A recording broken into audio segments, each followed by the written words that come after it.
નમસ્તે. જલસો પોડકાસ્ટના એક ઓર એપિસોડમાં આપનું સ્વાગત છે. આજે એક એવા ફિલ્મ જગતના હસ્તી સાથે વાત કરવા જઈ રહ્યો છું કે જેમણે ગુજરાતી ફિલ્મ ઇન્ડસ્ટ્રીને ખૂબ લોકપ્રિય ફિલ્મો આપી છે. એક એવો સમય આપ્યો છે જેના માટે ગુજરાતી ફિલ્મ ઇન્ડસ્ટ્રી હંમેશા તેમને બહુ જ દિલથી, ખૂબ આદરથી, ખૂબ પ્રેમથી યાદ કરશે. ગુજરાતી ઓડિયન્સ તેમની ફિલ્મો જોઈને પોતાની લાગણીઓને જાણે કે સ્પર્શી શક્યું છે. કેવી અદ્ભુત ફિલ્મો તેમણે આપી. મૈયરમાં મનડું નથી લાગતું, આ એકમાત્ર ફિલ્મનું નામ પણ કાફી છે તેમની ઓળખાણ કરાવવા માટે. આ એક એવી ફિલ્મ કે જેના ગીતો, જેનો અભિનય, જેની અદાકારી, જેનું પ્રોડક્શન ગુજરાતીઓના દિલો દિમાગ પર વર્ષો સુધી અકબંધ રહ્યું છે. હું વાત કરી રહ્યો છું ખૂબ જાણીતા અને લોકપ્રિય ફિલ્મ મેકર, દિગ્દર્શક, સ્ટોરી રાઇટર, ગીતકાર, સંગીતકાર જશવંત ગાંગાણી વિશે. ચાલો આજના સંવાદમાં તેમની કેટલીક અદ્ભુત વાતો સાંભળીએ. ગુજરાતી ફિલ્મોને તેઓ અદ્ભુત ચાહે છે અને ફિલ્મ મેકિંગ વિશે જાણે કે આધ્યાત્મની કક્ષાએથી વાત કરી શકે તેટલો બધો સબળ અનુભવ છે અને એટલું બધું દિલથી આ ક્ષેત્રને એ જુએ છે. તેમની વાતો તમને ક્યાંક ને ક્યાંક સમયના જુદા દોરમાં લઈ જશે અને ભવિષ્યનું પણ દર્પણ દેખાડશે. મળીએ જશવંત ગાંગાણીને. આપ સૌનું જલસો પોડકાસ્ટના આ એપિસોડમાં સ્વાગત છે.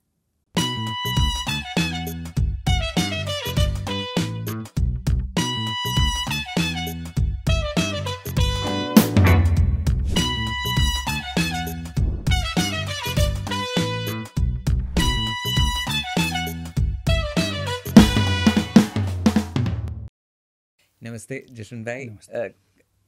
આજની ઘડી તે રળિયામણી. આજે આ વાત એટલા માટે થોડી વધારે સમજાય છે કારણ કે હું એક એવા ફિલ્મ મેકર સાથે આજે વાત કરવાનો છું કે જે લગભગ આ ક્ષેત્રમાં 35 વર્ષથી સક્રિય છે અને ગુજરાતી ફિલ્મોને આજે જે સફળતા સુધી પહોંચાડવાની આપણે બધા જ કોશિશ કરે છે એમાં તમારું પ્રદાન અમૂલ્ય છે.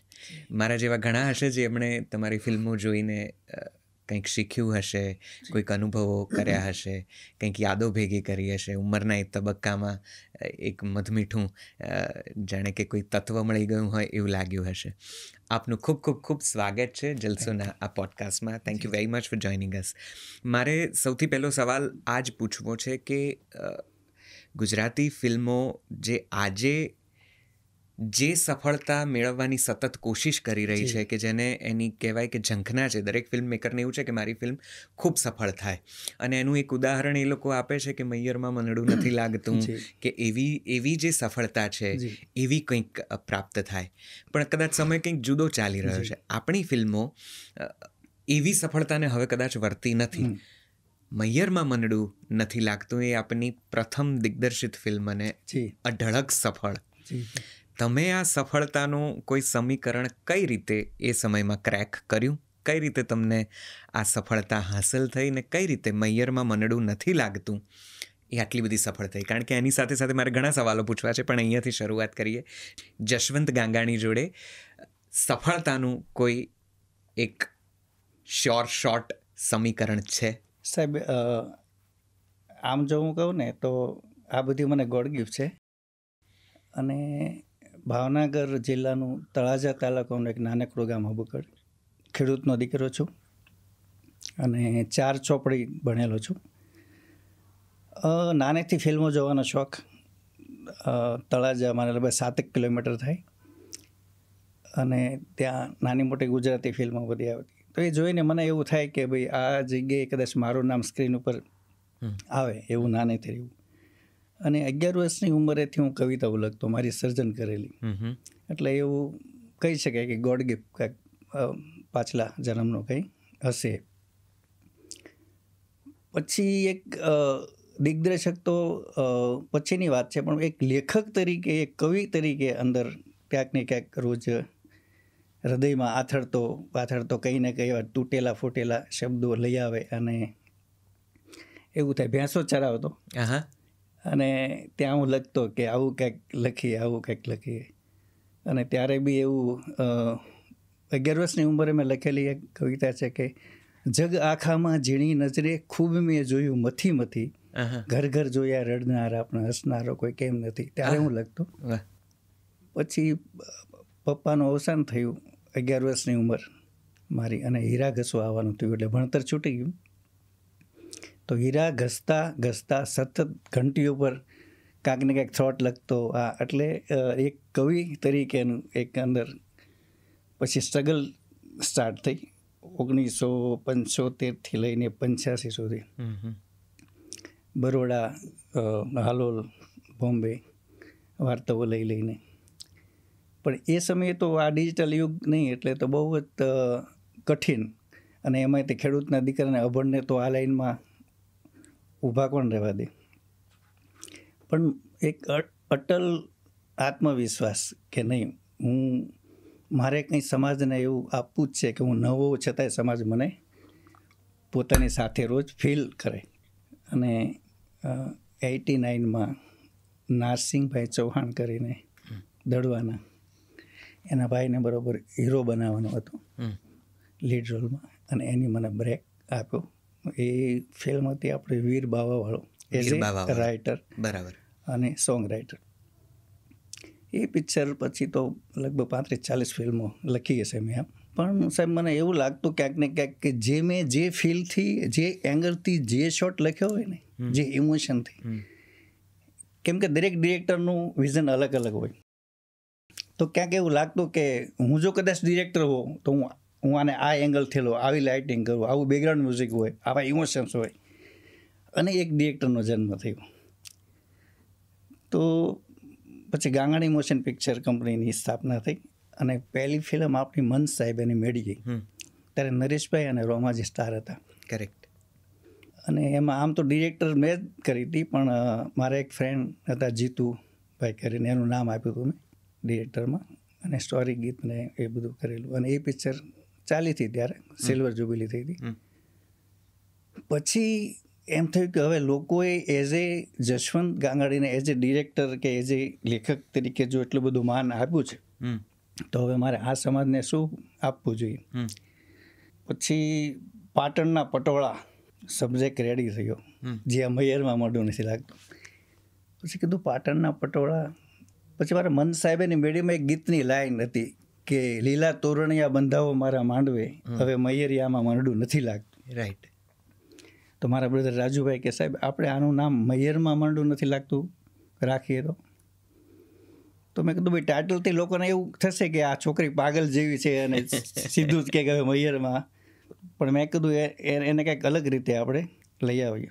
તો વિચાર્યું કે એક મા બાપ વગરની દીકરી અને એક ફૂલ ફ્લેશ ફેમિલીમાં કે કાકા, દાદા, દાદી, મોટા બાપા હોય, અને એમાં મોટી થાય અને એક છોકરા સાથે પ્રેમ થાય. અને દાદીમાને રોજ કાનમાં કહેતી હોય કે દાદીમાં હવે મૈયરમાં મોઢું નથી લાગતું, કે તે હટ પગલી.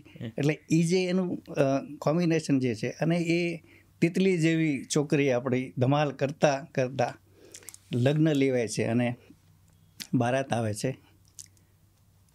અને અમે વિચાર્યું કે પહેલે જ ફેરે છોકરો પડી જાય અને ડિગ્લર થાય કે આ છોકરો એક જ મહિનામાં, આની પાસે ટાઈમ હવે 1 મહિનાનો જ છે, આ છોકરો જીવશે નહીં.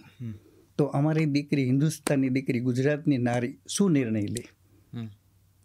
તો ત્યારે મેં એવું વિચાર્યું કે એક ડિરેક્ટર એવું વિચારે કે ભાઈ આ દીકરીને સમાજની 4 ફેરા લઈને મોર મારવાની જરૂર નથી.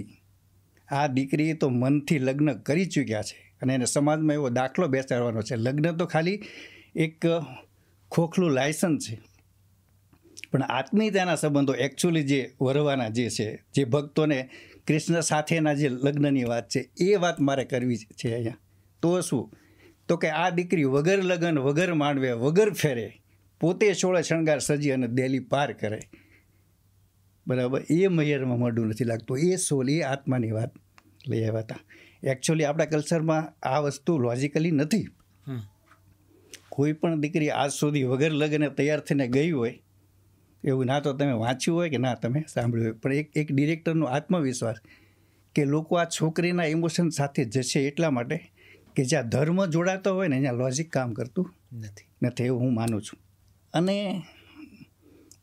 તમારો સવાલ જે છે કે ભાઈ સક્સેસ, તો આ એક પોઈન્ટ ઉપર મને એવું લાગતું હતું કે હિન્દુસ્તાન પછી આપણી ગરિમા જે છે, આપણા ઇમોશનો જે છે, બરાબર, એ સ્ત્રીએ જે ભોગ આપ્યો છે, જે એને સહન કર્યું છે, તો એ સ્ત્રીને એક લેવલ સુધી આપણે લઈ જઈએ, બરાબર.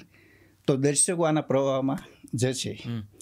અને મયરની ક્લાઇમેક્સ કે એક સતી સાવત્રી જો યમરાજાની પાસેથી જો આત્મા પાછો લઈ આવતી હોય, તો આ અમારી હિન્દુસ્તાનની નારીની તાકાત છે. અને સાહેબ, એ જે છેલ્લે આપણે ધૂનમાં એક કેસન્ડો દેખાડ્યો છે, અને આ છોકરીના આત્મવિશ્વાસની જીત થાય છે, અને લોકો એની સાથે ગયા.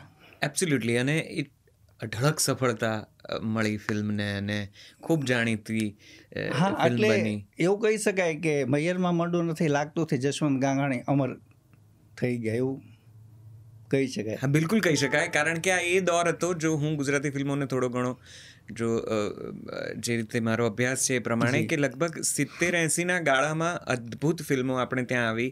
ઉપેન્દ્રભાઈનો જે રીતે ઉદય થયો, અને જેસલ તોરલથી જે રીતે આખું ગુજરાતી ફિલ્મ, ઐતિહાસિક ફિલ્મો, લોકકથા ઉપરની ફિલ્મો.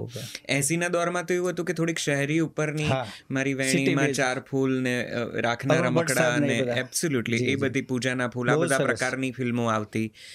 80ના અંત સુધીમાં અને 90ની શરૂઆતમાં પાછી આપણી ફિલ્મો ક્યાંક ચૂકવા માંડી, અને આપણું ઓડિયન્સ આપણે મિસ કરવા માંડ્યા. એ દોર પાછો દાદા દેશરે જોયા, દાદા પરદેશ જોયાથી, અને મૈયરમાં મનડું નથી લાગતું ત્યાં સુધી પાછો તમે ગ્રાફ ઊંચો લઈ ગયા, અને ગુજરાતી ફિલ્મો પાછી ઓડિયન્સ સાથે સંકળાઈ. તો આ જે 2000નો ગાળો છે, કે 1990નો જે છેલ્લો ગાળો છે, કે 2000ની શરૂઆતનો ગાળો છે, એમાં જશવંત ગાંગાણીએ એવી ફિલ્મો આપી, અને એકમેવ દિગ્દર્શક તરીકે આમ તમે જેને કહેવાય કે ઊભા રહ્યા, કે જેની પાસે ગુજરાતી ફિલ્મો બને, કે જે બનાવે તો લોકો સુધી પહોંચે. પણ ગુજરાતી ઓડિયન્સ ત્યારે ખાસું ગુજરાતી ફિલ્મોથી દૂર થઈ ગયું હતું.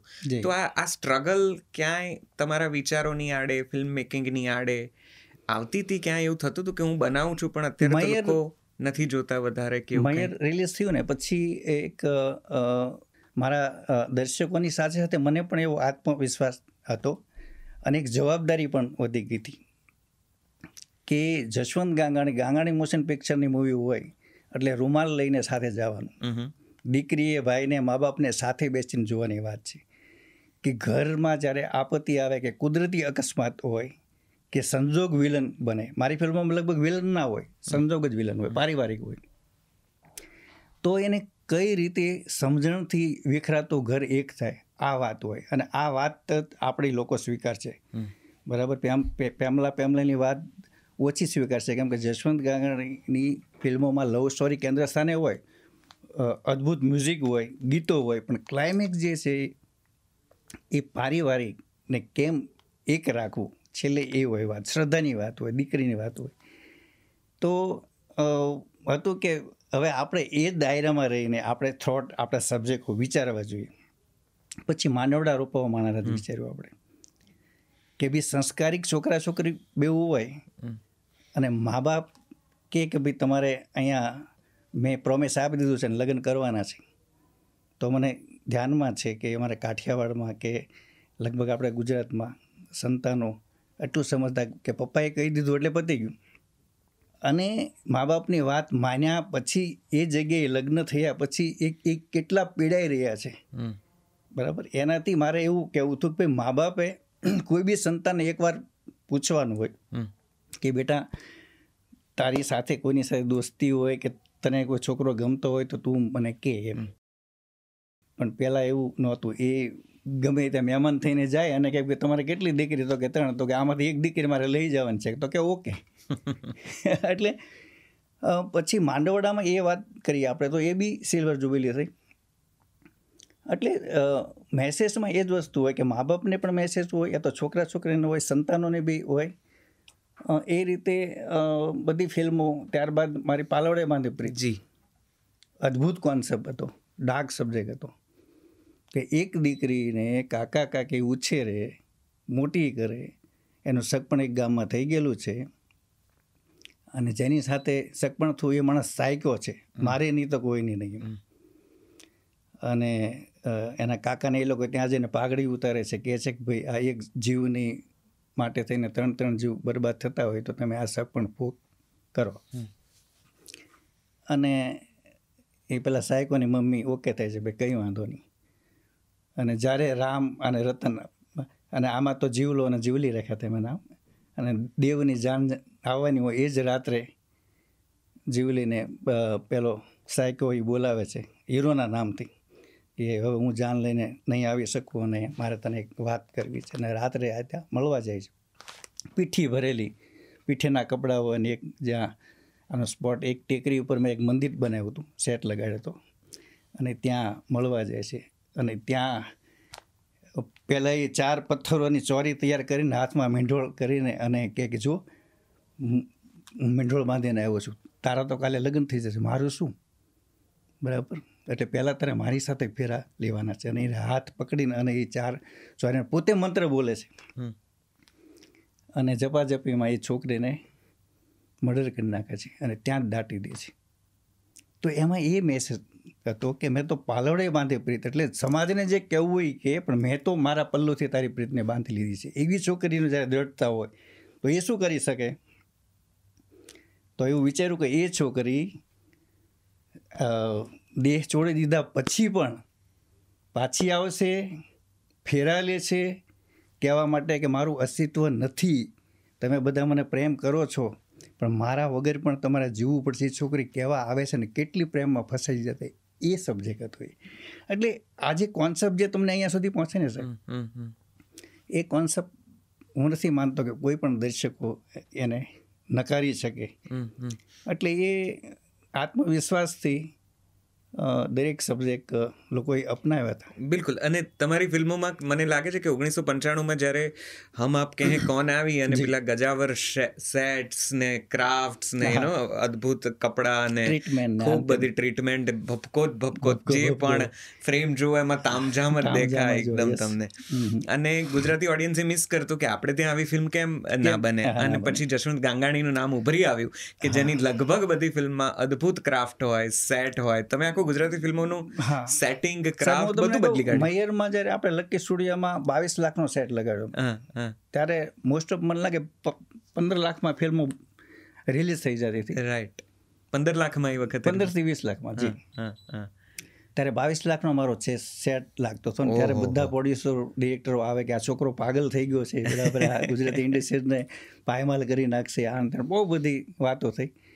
પણ મને સારું કામ કરવાનું એક તો પહેલેથી આદત છે, શોખ છે, અને અંદરની સાથેની વાતો જે આપણું કલ્ચર, આપણા ઇમોશનો, આપણી ગરિમા અને આપણું કલ્ચરની જે વાતો જે છે, બરાબર, એ મારે આબેહૂબ જો લોકોના હૃદય સુધી પહોંચાડવી હોય તો કોઈ વસ્તુનું ચૂક એમાં થાય નહીં.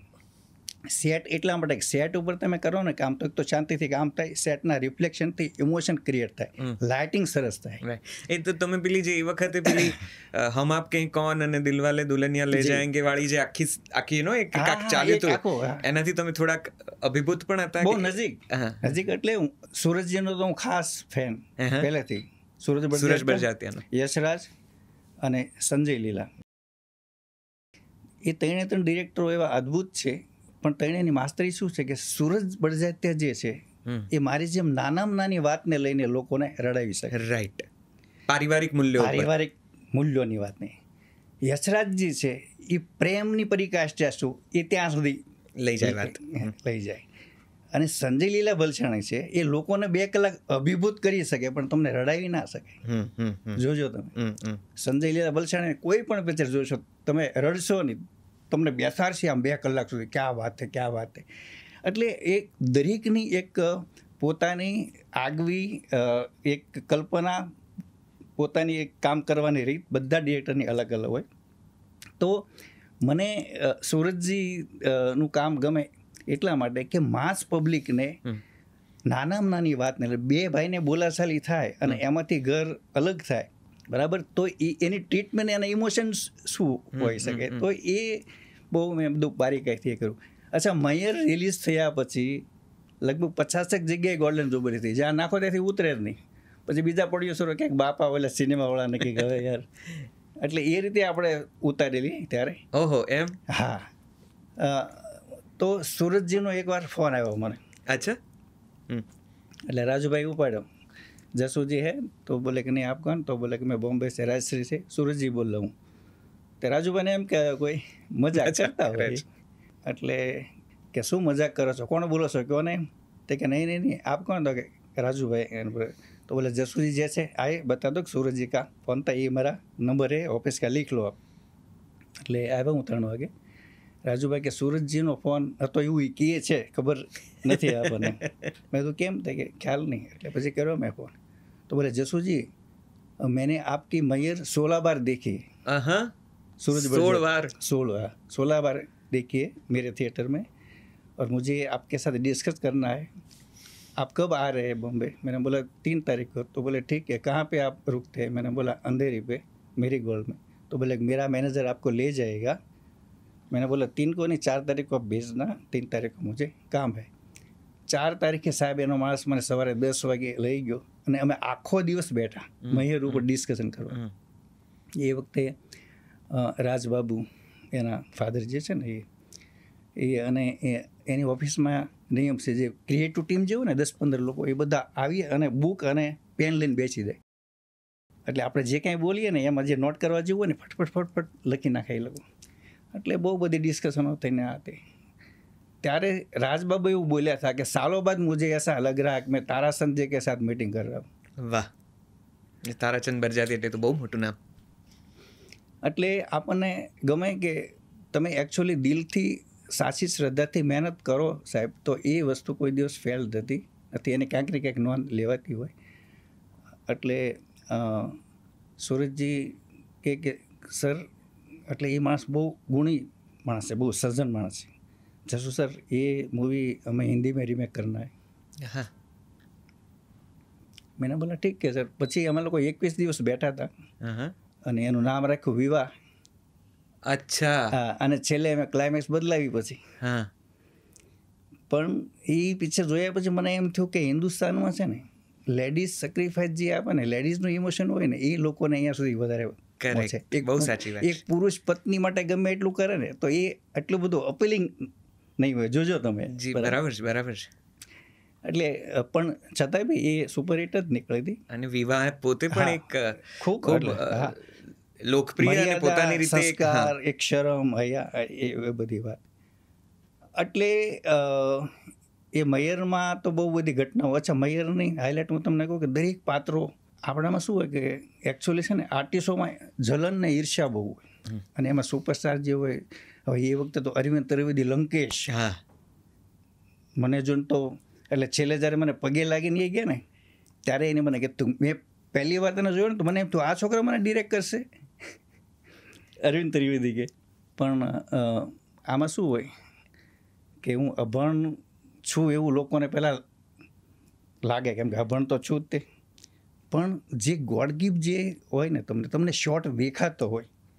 મહેબૂબ સાહેબ ખાન જે છે મધર ઇન્ડિયામાં, એ 400 આપણે ભણેલા, ઘોડાની પગમાં નાળો નાખતા, ખ્યાલ છે ને? Right right. પણ જે લોકોને શોર્ટ દેખાતા હોય, જેને કલ્ચરની ખબર હોય, મર્યાદાની ખ્યાલ હોય, બરાબર, એને ટેકનિકથી કાંઈ લેવા દેવા ન હોય એવું મારું માનવું હતું. ટેકનિક તો શીખી શકાય, પણ ક્રિએશન શીખી ના શકાય, એની દુકાન ના હોય. વાહ. ક્રિએશન તો અંદરથી ઉદ્ભવે, અને તમારી સાચી શ્રદ્ધા. અને બીજી વાત કે કામને જ્યારે તમે સાધનામાં કન્વર્ટ કરવાની તાકાત હોય, કામ કોઈ દિવસ નાનું હોતું નથી. તમે પાઉંવડા વેચો, રોડ ઉપર દાંતણ વેચો, ઈમાનદારીથી તો એ કામ જ છે. કામ સારું અને નરસું હોઈ શકે, નાનું ન હોય. એટલે શ્રદ્ધાથી કોઈ પણ કામ તમે કરો તો એ સાધનામાં કન્વર્ટ થાય, અને જે કામ સાધનામાં કન્વર્ટ થાય તો એનું ઈશ્વર સાથેનું કનેક્શન થઈ ગયું સાધના. એટલે જ્યાં ઈશ્વરનો સાહેબ વાસ હોય એ માસ કોઈ દિવસ ફેલ થાય એવું હું નથી માનતો. વાહ. એટલે તમારી ફિલ્મો આમ આખા સમાજને રિપ્રેઝેન્ટ કરતી, પરિવારના મૂલ્યો અને પરિવારની કૌટુંબિક ભાવના ઉપર અને એમાં ગૂંથાયેલી લાગણીઓ એ પ્રેમની હોય કે વેરની હોય કે થોડા ઘણા ડિસ્પ્યુટ્સની હોય એની આસપાસ રહેતી 2000ના એ દોરમાં જ્યારે આખો દેશ પોતાની કરવટ બદલી રહ્યો હતો અને આપણે ઇન્ટરનેશનલ બ્રાન્ડ્સ અને આખા વાતાવરણમાં જ્યારે જુદી રીતે જોતા હતા ત્યારે આ પ્રકારની ફિલ્મોનો સમય ઘણો ઘટી ગયો હતો. એટલે પારિવારિક ફિલ્મો કોઈ બનાવતું જ નહોતું ને બધાને કંઈક નવું કરવું હતું ને કોઈક નવા વિચારો સાથે. તમારી ફિલ્મોએ ફરીથી લોકોને પરિવાર સાથે જોડ્યા. ગુજરાતીઓ તમને લાગે છે કે આપણી કૌટુંબિક ભાવના કે પારિવારિક જિંદગી કે આપણી સંસ્કૃતિ અને સંસ્કારના લીધે આવી જ ફિલ્મો જોવા ટેવાયેલા છે અને કંઈ નવું સ્વીકારતા નથી, એવું આપને લાગે છે આપના અનુભવમાં? એવું નથી, પણ ગુજરાતી મેકરોએ છે ને એક વસ્તુનું ધ્યાન રાખવાની જરૂર છે. દર્શકો તો એક તો હું એવું કહીશ કે ગુજરાતી દર્શકો છે ને થોડા વેપારી માઇન્ડના છે, એટલે આપણે બધા જ એમાં આવી ગયા, બરાબર. ગુજરાતી એટલે વેપારી માઇન્ડ, બરાબર, કે મને શું મળશે ફલાણું કેમ આમ. પછી આપણી ભાષા સાથેનું ગૌરવ આપણને બિલકુલ નથી. કરેક્ટ. આજકાલ સારું છે કે છેલ્લા 5-10 વર્ષમાં આ બધું થોડુંક મેકિંગ સુધર્યા છે અને થોડાક સબ્જેક્ટ એટલે ટીનેજર લોકો થિયેટરમાં આવતા થયા છે.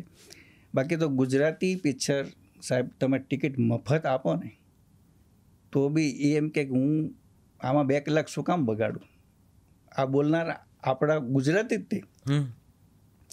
ગુજરાતી માસ પબ્લિક જે છે એ લોકો બિલકુલ દંભી નથી, એને ગુજરાતી ફિલ્મો જોવી છે અને એ લોકોએ સારી ફિલ્મોને વધાવી જ છે. અને મારી ફિલ્મો તો શું હોય કે મલ્ટીપ્લસ લેવલની હોય, ભલે વાત બેકડ્રોપ ગામડાનો હોય પણ એમાં આબેહૂબ આપણા મૂલ્યાંકન હોય અને એની ટ્રીટમેન્ટ હોય. અત્યારે જુઓ તમે, મેકિંગ સુધર્યા છે, મેકિંગ અદ્ભુત થયા છે, આર્ટિસ્ટો બહુ સારા છે, ટ્રીટમેન્ટ સારી છે, પણ આત્મા નથી. આવું મારું માનવું છે. આપણી ગરિમા, આપણું કલ્ચર, આપણા ઇમોશનો કોઈ એંગલથી મને તે દેખાતા નથી. એમાં ગુજરાતીપણું નથી એકચ્યુઅલી. ગુજરાતી ફિલ્મોમાં ગુજરાતીપણું, આપણું કલ્ચર, આપણી બોડી લેંગ્વેજ કે આપણો લેખો ન હોય ત્યાં સુધી હું એને ગુજરાતી ફિલ્મ કહેતો નથી. હિન્દીને તમે ગુજરાતીમાં ડબ કરો એવું પછી થાય. તો અત્યારે જે ફિલ્મો બને છે એ જુઓ છો તમે? નવી ફિલ્મો જે બને છે લગભગ 2007-8થી આજે પેલું અર્બન જેમાં વધારે લોકો જે અંદર ગયા હોય જોવા કે સાંભળવા, અને જે બુદ્ધિજીવી લોકો એમ કીધું હોય કે આ મૂવી જોવા જેવી છે, એવી ફિલ્મ હું જોતો હોઉં છું. પેલું વચ્ચે ચાલ્યું હતું અર્બન અને રૂરલ મૂવી. હું તો સાહેબ પહેલેથી એમાં માનતો જ નથી. અર્બન ને રૂરલ જેવું કંઈ છે જ નહીં. ગુજરાતી મૂવી રિજનલના હિસાબે જ હોય. પછી ગુજરાતી લંડનમાં રહેતો હોય તોય ભલે અને નાનકડા ગામડામાં રહેતો હોય તો ભલે. માત્ર ને માત્ર મેકરોએ એના ઇમોશનને સ્ક્રીન ઉપર લાવવાની જરૂર છે. એવું નથી કે લંડનમાં પિક્ચર શૂટ થાય તો એમાં ગુજરાતી પણ ના હોય. હું તો મેકરની જ વાત કરીશ કે આપણે ક્યાંક ને ક્યાંક મેકરોએ છે ને ફક્ત પ્રપોઝલ બનાવી છે, સિનેમા નહીં. સાહેબ હું માનું છું સિનેમા બહુ અલગ વસ્તુ છે, પ્રપોઝલ અલગ છે. પ્રપોઝલ કેવું, મને હમણાં 3-4 કંપનીવાળાએ કીધું કે સાહેબ 10 ફિલ્મો તમે બનાવો, 10 ફિલ્મોની પ્રપોઝલ, તમારે મને 3 વર્ષે 10 ફિલ્મો આપવાની અને બજેટ બોલો. હવે આનંદ સિનેમાને શું લાગે વળગે? સાહેબ સિનેમા તો સરસ્વતીનું મંદિર છે. સિનેમા જે છે એ સમાજનું દર્પણ છે, સમાજના ઇમોશનો છે. એમાંથી ફૂલો વીણીને કે તમારો નેચર શું છે, ભાઈનો શું છે, આ બધા ફૂલોને વીણીને અને એની પટકથા બનીને અને એમાંથી એક મેસેજ કેન્દ્ર સ્થાને હોય. એમાં બધી જ વાતો હોય, પ્રેમની વાત હોય, પણ પ્રેમ કેટલો પવિત્ર છે એની સાથે સાથે તમે સરસ મ્યુઝિક, સરસ શબ્દો અને એક પારિવારિક ઘર, એ તમારા મેકરની જવાબદારી છે સાહેબ. દિગ્દર્શકની જવાબદારી છે કે સમાજને તમારે શું પીરસવું. હું પૈસા માટે તને ગમે એવું ના આપી શકું. તો પ્રોબ્લેમ ત્યાં છે સાહેબ. તો આપણું ગુજરાતી ફિલ્મ જોનારો વર્ગ વહેંચાયેલો છે, થોડોક શહેર તરફ, થોડોક ગામ તરફ. કારણ કે હું જે મૂળ પૂછતો હતો કે આપણે પારિવારિક કન્ટેન્ટ જોવા એટલા બધા ટેવાયેલા છે કે આપણું નાટક, આપણી ફિલ્મો, અને એ જ કદાચ વધારે ચાલે છે કે નવું કંઈક કરવાનું જે આવે છે. હું માનું છું કે નવા કોન્સેપ્ટ બહુ સારા રાઇટરો એ આપ્યા છે ને સારા મેકરો લઈ આવ્યા છે. જી. પણ એમાં સક્સેસ કેમ નથી ગયા? હાલો તમે મારું માનવું એવું છે કે તમે ગમે એટલું જબરજસ્ત બતાવો છો, સિટીકરણ, હેલિકોપ્ટર, રોડ, રસ્તાઓ, દરિયા કે પાતાળથી આબ સુધીની વાતો તમે એમાં કરશો, પણ જ્યાં સુધી સોલ નહીં હોય ને, આત્મા નહીં હોય ને વાતમાં, ત્યાં સુધી અહીંયા સુધી નહીં પહોંચે. તો ગુજરાતીપણાનો આત્મા તમારા મતે શેમાં છે? ગુજરાતીપણાનો આત્મા એ જ છે કે તમે 500 રૂપિયાની ટિકિટ લઈને જાઓ અંદર, 400 રૂપિયાની, અને ટિકિટ લીધા પછી 10 જ મિનિટમાં તમે ભૂલી જાઓ કે હું થિયેટરમાં બેઠો છું, તો જ તમે સક્સેસ જાઓ સાહેબ. વાહ. ત્યાં સુધી કોઈ દિવસ નહીં. અને હું એવું માનું છું કે હિન્દુસ્તાન 80% ગામડું છે સાહેબ, આજની તારીખમાં એ બરાબર છે. 80% ગામડું છે હિન્દુસ્તાન. તો એ દર્શકો તમારા તો હવે થઈ ગયેલા છે. એ દર્શકો જ ક્યાં છે? 500 રૂપિયાની ટિકિટની તાકાત છે નહીં, 200 રૂપિયાની. 40 કે 50 રૂપિયાની ટિકિટ તમે રાખો અને એના ઘરની વાત કરો, એની વાડીની વાત કરો, એની ભેંસની વાત કરો, કે એના ઇમોશનની વાત કરો, કે એક બાપ કે એક પતિ કે એક દીકરી કઈ રીતે પીડાઈ રહી છે ઘરમાં અને કોની ભૂલથી પીડાઈ રહી છે એ વાત કરો તમે. અને 50, 60 કે 100 રૂપિયા ટિકિટ તમે રાખો, દર્શકો સાહેબ આજ બી જોશે. પણ શું થયું હવે કે જે બુદ્ધિજીવી લોકો જે છે, જે નાટકો એ બધા 500 રૂપિયા ખર્ચીને સિટીઓમાં ફિલ્મો જોવે, એકાદું વીક ચાલે કદાચ નહીં એમ, બરાબર. પછી અમુક લોકો ટિકિટ ફાડી ફાડીને 2-4 વીક ચલાવે અને ગમે એમ કરીને 50 દિવસ પૂરા થાય પછી ઉજવણી કરે. પણ એના બધા પ્રોડ્યુસર મને ઓળખે છે, બરાબર. કોઈ એમ કે સાહેબ મેં આમાં 2 કરોડ રૂપિયા ઓછા કર્યા, કોઈ કે 3 કરોડ રૂપિયા ઓછા થયા. તમે મને બતાવો કે કોઈ પ્રોડ્યુસરે કીધું હોય કે હું આમાંથી 5 કરોડ રૂપિયા કમાણો. આપણે સક્સેસ ફિલ્મોની વ્યાખ્યાની જુદી છે આખી સાહેબ. સાઉથમાં જુઓ તમે, સાઉથની સામે આજે બોલિવૂડ છે ને ચણા મમરા થઈ ગયું છે, ખબર છે તમને? આપણું હિન્દી. સાઉથની કોઈ બી ફિલ્મો તમે જોશો જમીન સાથે જોડાયેલી છે, એના ઇમોશન, એનો પહેરવેશ, એની મા બેન સાથેનો પ્રેમ, ભલે પોલિટિકલ બનતો હોય કે એ એક જ સાથે 100 જણાને હવામાં ઉડાડતો હોય, છતાં તમને લોજિકલી શું કામ લાગે છે કે એ લોકો એ પોતાની ધરતીની વાત પોતાની સાથે જમીન સાથે જોડાઈને આજ સુધી કરી છે, આજની તારીખમાં એ જોજો તમે. કરેક્ટ. એટલે એ એની સોડમ કે એનું જે ઇમોશન કે એનું પણું, જેમ આપણે કંઈ ગુજરાતી પણું, બરાબર. તો ગુજરાતી પણું જો હોય તો પછી એમાં તમારે 100 કરોડ કે 200 કરોડ ખર્ચવાની જરૂર નથી સાહેબ. 2 કલાકની મૂવીમાં તમારે જે વાત કરવી છે ને એ વાત દર્શકોને અહીંયા સુધી લાગવી જોઈએ અને એમાંથી એને મેસેજ મળવો જોઈએ.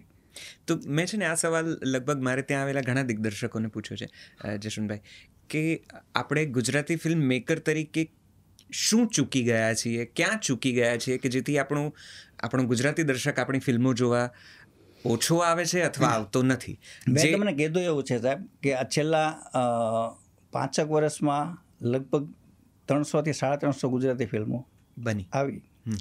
એમાંથી તમારી આંગળી ઉપર કહો તમે મને કેટલી સુપરહિટ થઈ. તો બાકીની બધી ફિલ્મો તો એના સબ્જેક્ટથી લઈને મેકર જોરદાર જ હતું. તો ચાલીને એનું કારણ શું? અને 5 ફિલ્મો હાલી એનું કારણ શું? એટલે મેં તમને કીધું ને એમ ક્યાંક ને ક્યાંક છે ને એની અંદર સોલ એટલે આત્મા નથી. દાખલા તરીકે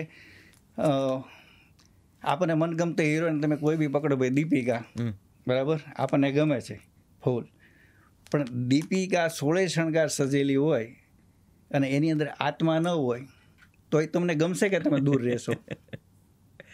કરેક્ટ. સમજાણું તમને? એટલે નિર્જીવ વસ્તુ ગમે એટલી સુંદર હોય, ગમે એટલું અદ્ભુત હોય, એ તમને અહીંયા સુધી સાહેબ નહીં પહોંચે. તો જશવંતભાઈ, તમે નવા ફિલ્મ મેકરને શું સૂચન સલાહ આપો, આજના ફિલ્મ મેકરને? એક જ વસ્તુ સાહેબ કે ઈમાનદારીની સાથે આપણી વાત, આપણી ગરિમાને લઈને આપણે ગુજરાતી પણ દરેક ફ્રેમમાં, દરેક એંગલમાં, તમે લંડનમાં શૂટ કરો નો પ્રોબ્લેમ, તમે પૈસા માટે ફિલ્મ બનાવો નો પ્રોબ્લેમ, તમે કોમેડી નાખો છો, બધું જ નાખો છો, બરાબર, પણ અંદર ઓવરઓલ જે મેસેજ જે છે, જે કેન્દ્ર સ્થાને, બરાબર, એમાં તમે એવો આત્મા પૂરો કે તમારી કોમેડીથી લઈને બધું ધીરે ધીરે બધું લોકો મનોરંજન કરતા અને છેલ્લે આંખ ભીની થાય કે યસ ક્યાં વાત છે, બરાબર, આ વાત હોવી જોઈએ. એ નથી. તો આવી સરસ એને માટે શું હોય કે એને માટે છે ને એક દિગ્દર્શક જે છે ને એ સંવેદનશીલ હોવો જોઈએ. રાઈટ સાહેબ, મારું એવું માનવું છે કે દિગ્દર્શક જે છે ને એ બનાતું નથી. જો દિગ્દર્શક સ્કૂલોમાં જઈને સોપડા ફેંદવાથી બનાતો હોય ને તો આજે જશવંત ગાંગાણી ડિરેક્ટર ન હોય. કેમ કે હું નથી કોઈનો આસિસ્ટન્ટ રહ્યો, નથી કોઈ સ્કૂલમાં ભણવા ગયો છું, 4 ધોરણ ગામડાની ભણ્યો છું, બરાબર. અને સીધો જ તે હું રાઇટર થયો અને ડિરેક્ટર થયો. કેમ કે પછી મને સમજાયું કે દિગ્દર્શક જે છે ને એ કુદરતના બહુ નજીકના છોકરાઓ છે. સાંભળજો તમે. વાહ વાહ. ઈશ્વરના બહુ નજીકના દીકરાઓ છે. એને ઈશ્વરે કીધું કે તમે દિગ્દર્શક થઈને પૃથ્વી ઉપર જાઓ અને સમાજમાં ભૂલેલા ભટકેલા તામસી લોકોને તમારા એના ઇમોશન થ્રુ એને પ્રેમથી સમજાવીને એને રસ્તા પર લઈ આવો. એનું નામ દિગ્દર્શક, જે દિવાલની આરપાર સાહેબ જોઈ શકતો હોય. સમજ્યા તમે? એટલે એ બહુ અલગ વસ્તુ છે. 60 કેમેરા અને કટ બોલવાથી સાહેબ ડાયરેક્શન નથી. એ તમે આજના છોકરાઓને નહીં સમજાવી શકો. આવું મારો પ્રશ્ન છે. આમાં હું કદાચ ખોટો પણ હોય ના, બિલકુલ સાચા છે. નવા જનરેશનના દિગ્દર્શકો સાથે ઇન્ટરેક્શન થાય છે તમારું? બહુ. મારી ઓફિસમાં આજકાલના જે બધા છોકરાઓ ખૂબ બધું ભણેલા છે, ઇંગ્લિશમાં બોલે, અડધું તો હું સમજું નહીં. એટલે હું એમ કહું, ભાઈ બાપા તું દી છે ગુજરાતીમાં બોલ, કાંઈક મને તો સમજાય એમ. રાઈટ. તો ખૂબ જ સારું કામ કરે છે. એને બધું નોલેજ છે, એંગલથી લઈને કેમેરાથી લઈને ટેકનિશિયન. પણ સાહેબ એ વસ્તુ છે ને સેકન્ડરી છે. પણ પહેલાં તો મેન સોલ, તમારી કહાનીનો આત્મા, કે તમે શું કહેવા માગો છો. હમણાં કદાચ તમને ખ્યાલ હોય તો મારી 2013 જાન્યુઆરીમાં રિલીઝ થઈ my best friend Dadu. Correct. My best friend Dadu, બરાબર. સ્પેશિયલ ફેસ્ટિવલ માટે થઈને, સમાજ માટે થઈને મેં બનાવી કે ભાઈ લોકો જશવંત કાકાણી એક મ્યુઝિકલી લવ સ્ટોરી, ઇમોશન, ગીતો બધું જ હોય. પણ આમાં માત્ર સમાજ શું કામ વેડફાઈ રહ્યો છે, સંયુક્ત કુટુંબમાં ક્યાં પ્રોબ્લેમ છે કે જે વિખરાઈ રહ્યું છે, લોકોને શું કામ અલગ રહેવું છે, બરાબર. એની ઉપરથી માય બેસ્ટ ફ્રેન્ડ દાદુ. એક 12 વર્ષનું બાળક, મા બાપ બેઉ નોકરી કરે છે, 1 મિનિટનો ટાઈમ નથી, સંતાન નહોતું જોતું, છતાંય તે સંતાન આવ્યું અને મજબૂરીમાં માએ એને જન્મ તો આપી દીધો, પણ કેર લેનારો કોઈ છે નહીં. હવે એ છોકરું બહુ બુદ્ધિજીવી છે, 10 વર્ષનું છે, પણ બુદ્ધિ તો એની એક વિદ્વાન જેવી છે કે જેને આવા રમકડા કે ફલાણું કે ઢેકણું કે સાયકલ કે મોબાઈલ કે એની જરૂર નથી. એને તો મા બાપના પ્રેમની જરૂર છે. તો એ છોકરો ઘરના વાતાવરણ જુએ, મા બાપ રોજ આવે, રોજ ઝઘડે, તો એની ઉપર અસર શું થાય? અચ્છા, સ્કૂલે જાય તો કોઈના દાદા દાદી મૂકવા આવ્યા હોય, કોઈ અપંગ લેડી પોતાના બાળકને મૂકવા આવ્યું હોય, પપ્પી લેતી હોય, બેટા આવજે હું તને લેવા આવીશ. ને આ છોકરો બધાને ઓબ્ઝર્વેશન કરે કે કાશ મારા મા બાપ આવા હોત. તો આવા અનેક રવિ, એટલે આવા અનેક બાળકો આપણા હિન્દુસ્તાનમાં ઘરે ઘરે છે એવું હું માનું છું. તો તમે ઘરનું જે વાતાવરણ છે એ હંમેશા ઓબ્ઝર્વેશન કરતું હોય બાળક જે હોય ને. તો તમે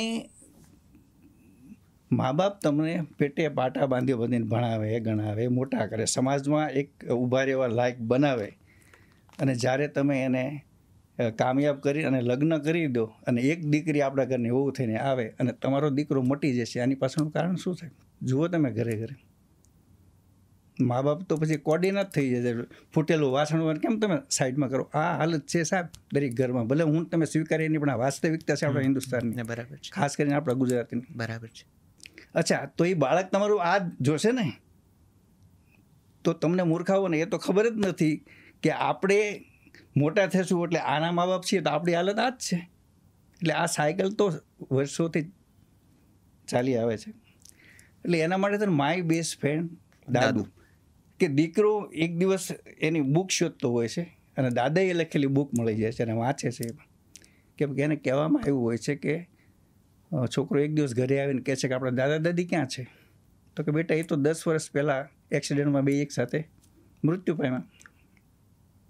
એટલે છોકરો બુકમાં વાંચે છે અને ત્યારે એને ખ્યાલ આવે છે કે મારા દાદા દાદી તો ભગવાનના માણસો છે અને મારા મા બાપ એટલી હદે નીચ કક્ષાના નાલાયકો છે કે એને ઘર છોડવા ઉપર તંગ કરીને મજબૂર કર્યા, અને ઘર છોડી દીધા પછી એ ઘર મારા દાદા દાદીના નામ માટે હતું અને એને વેચીને આજે હું મોટા ફ્લેટમાં છું. એ મારા દાદા દાદીનો ફ્લેટ વેચીને અને એને મૃત્યુ જાહેર કરીને એ ફ્લેટ વેચ્યો છે સાહેબ. એટલી હદે એટલે મા બાપથી એને નફરત થઈ જાય છે.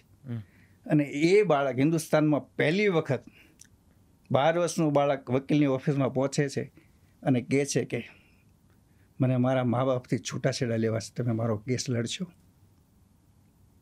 જશનભાઈ, તમારા દરેક ફિલ્મો, દરેક મૂવીના સબ્જેક્ટ્સ તો બહુ અદ્ભુત છે, બહુ જ પારિવારિક અને સમાજ જીવનની આસપાસ ફરે છે.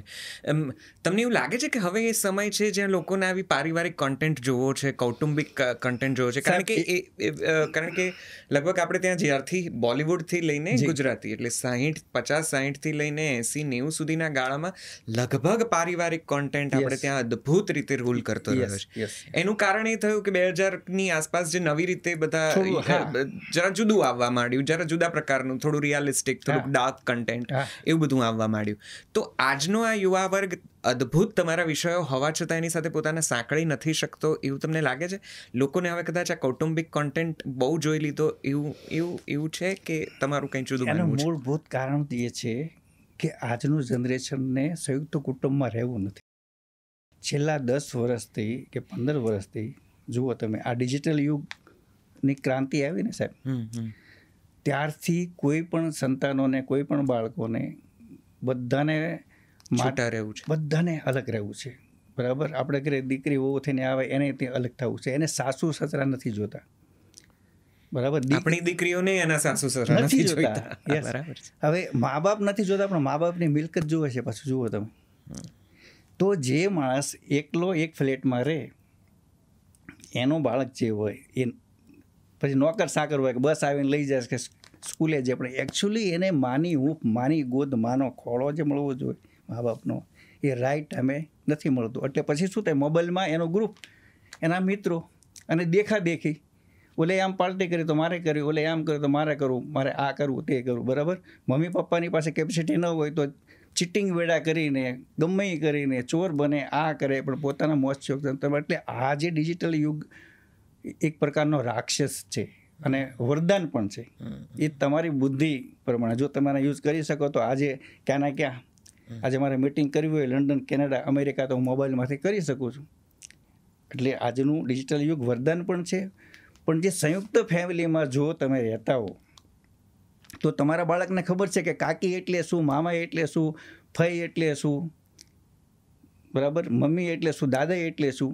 એટલે એમાં તમારું બાળક બીમાર થાય કે કંઈ પણ ઘરની પ્રોબ્લેમ આવે તો એ પ્રોબ્લેમ ક્યારે દૂર થાય તમને ખબર પણ બરાબર ના રહે. એટલે સરસ રીતે સંયુક્ત કુટુંબમાંથી પસાર થાય અને બાળકોને એ બધી અનુકરણ કરી અને ખ્યાલ હોય કે સંયુક્ત કુટુંબ એટલે શું, ઇમોશન એટલે શું, દાદી એટલે શું. હવે જે બાળકોને ખબર જ નથી, એને સ્ક્રીન ઉપર તમે દેખાડો કે દાદીને આ ઇમોશન છે, તો આને કાઢો ને યાર, એને ખબર જ નથી ને, એને ફીલ કર્યું જ નથી સાહેબ. એટલે આ પ્રોબ્લેમ છે મારા હિસાબે. હું સમજુ છું. અને એટલે કદાચ તમારી ફિલ્મોને આવતા બહુ મોટો વચ્ચેનો સમય નીકળી ગયો અને મેં આનું ઓબ્ઝર્વેશન કર્યું. બરાબર? અને એ હાવ સિમ્પલ વાત તમે લો તો હું તમને સલાહ આપું ને સારી વાત કરીને, તો તમે કહે ગાંગડેભાઈ છોડો ને હવે એ બધું આજની વાત કરો ને. એટલે આ કેન્દ્ર સ્થાને આ પ્રશ્ન છે દરેક માણસના મગજમાં. એટલે સારી વાત કોઈને ગમતી નથી, સારી વાત એ સાંભળશે નહીં. એના મગજમાં તો મારે શું કરવું, મારે આજે કોને પાડવાનો, કોના પગ કાપવાના, કોનું મારે, બરાબર, કે મારા પ્રોજેક્ટનું શું થશે. એટલે એટલું બધું ટેન્શન, એટલી બધી ભાગદોડ, એટલી બધી હરીફાઈ, એટલી બધી દેખાદેખી સાહેબ. એટલે માણસ રહ્યો જ નથી. જસવંત ગાંગાણી દ્રષ્ટિમાં માણસ મશીન થઈ ગયો છે. એને ફઈ ફુવા મા બાપથી કંઈ નથી લેવા દેવા, મારું શું, એમ દરેક લોકોને આવું છે. હવે આ યુગમાં તમે કઈ રીતે જઈ શકો કે હાલો મને કહો. એટલે ફિલ્મો ઓછી બનાવો છો હવે? એટલે ઓછી બનાવવાનું કારણ એ જ છે કે રાઈટ ટાઈમ, અને આમ તો જો કે અમારી જવાબદારી બને કે આવા સમયે તમારી ફિલ્મો ચાલે કે ન ચાલે, અમારે સતત વધારે ઈશ્વરે મોકલ્યા છે કે તમારે સતત ટકોર કરવાની. બરાબર?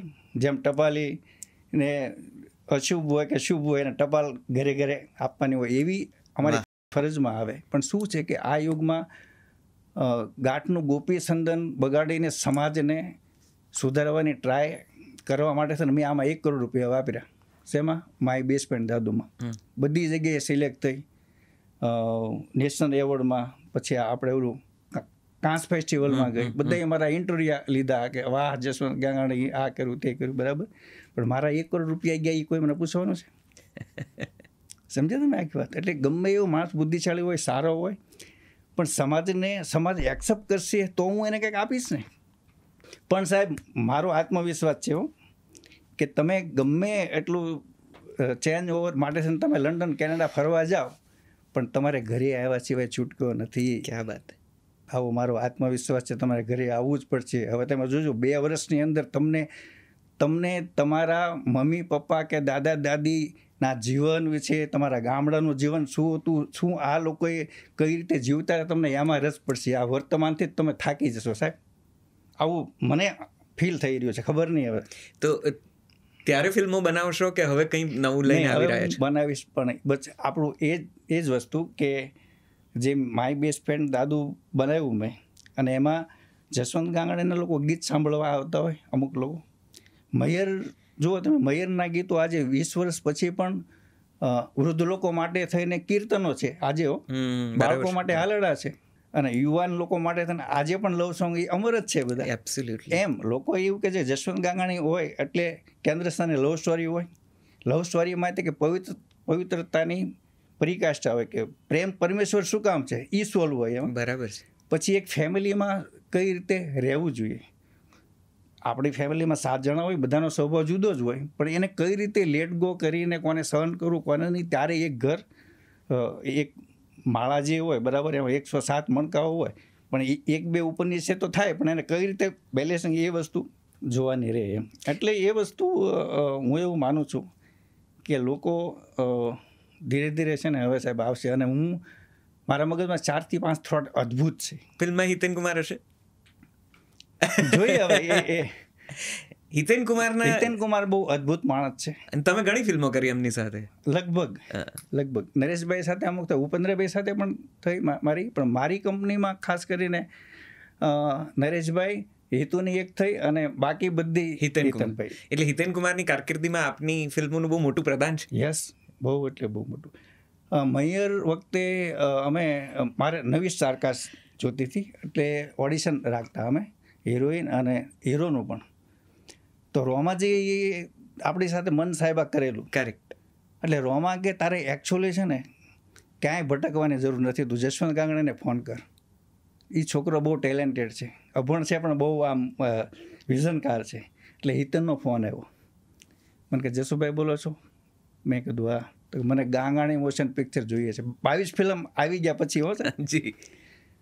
મેં કીધું મારો રામલો છે ને બહુ અલગ અને એકદમ ટિપિકલ, અને થોડું આપણે મોડર્નાઇઝ કરવાનું છે, પણ તમારું વેટ શું છે? મને કે 75 કિલો છે. બધું 65 કિલોનો મારો રામલો છે. મને કે 10 કિલો હું ઉતારીશ.